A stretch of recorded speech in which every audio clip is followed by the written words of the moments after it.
Assalamu alaikum everyone. My name is Peerzada Shahmeer Alum and I am a student at Lahore Grammar School Township. Currently serving as a head boy at my institution, I am also an avid public speaker, having held the positions of Secretary General at our school's Model UN Conference and Debates Representative in the Student Council. Data is the new oil.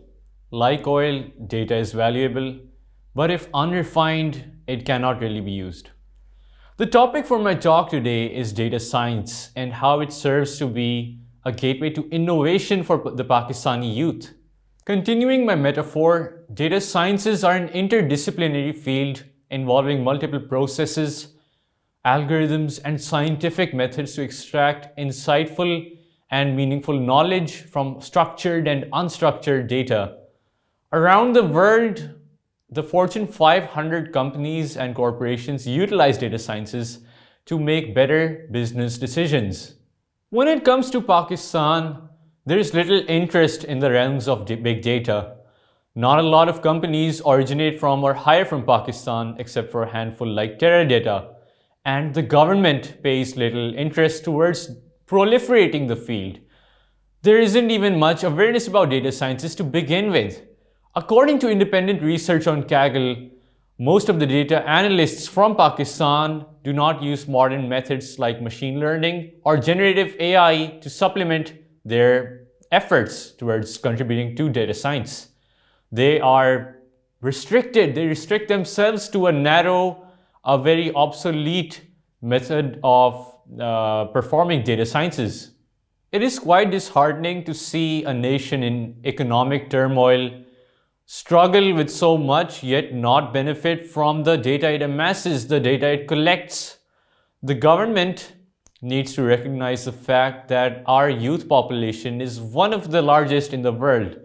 We have a youth of 60 million strong, and our youth is a very skill-oriented one that utilizes skill to its most. If the government wants the country to prosper, then it must allocate many resources towards enrichment programs that teach these meaningful skills, especially skills related to the data sciences. Data sciences are the most well-paid jobs amongst other branches of computer science. Yet we here in Pakistan have generalized a view that full-stack developer, software engineer, game maker of all things are the positions we want to pursue for our career when it comes to computer science. Well, it's quite ironic that generative AI such as GPT-4, ChatGPT, and GitHub Copilot are enabling people to code, to make softwares without actually needing human coders, without human software developers. So it's quite possible that in the near future, the roles of full-stack developers can become completely obsolete. You know what won't become completely obsolete? The jobs of data scientists, the jobs of data analysts. They are yet to stay. These are the positions responsible for making such generative AI in the first place. Now maybe you, the viewer, are considering data sciences as a prospective career for yourselves. But you might be thinking, you might be asking as well that where do I start? Where do I get the fundamental skills required to practice data science and machine learning? If you do not have the basic coding knowledge or computer science knowledge to begin with, then there are many courses available online that can help you get those fundamental skills. I have personally completed Harvard University's Computer Science 50 program, and there are many similar courses available online on sites like edX or Coursera. In Pakistan, your options are admittedly limited, albeit you can find some good institutes to learn the programming languages that form the basis of data science, such as Python or SQL. For data-specific skills, such as machine learning or generative AI development, there are multiple websites, but I'd recommend a platform called Data Camp, which rigorously walks you through all aspects of data sciences. And along with some free options, you could try DataQuest or Kaggle if you're a beginner. Data is the new oil, like I said in the start of my talk, but maybe it's about time we change that metaphor. How about data is the new sustainable power resource? I know that's a bit wonky, but if you think about it, data science can help us in a more sustainable aspect. NASA has recently made a lot of weather imaging and forecast data publicly available. It has made it open source. What this means is that me, you, a 4-year-old, so to speak, can access and use this data. They can perform data analysis on this data and can utilize this data in machine learning softwares.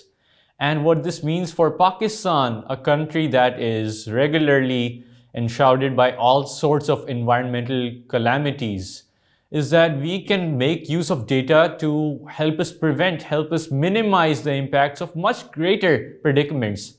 So data sciences help us not only from an economic standpoint, but also from an environmental, from a sustainability perspective.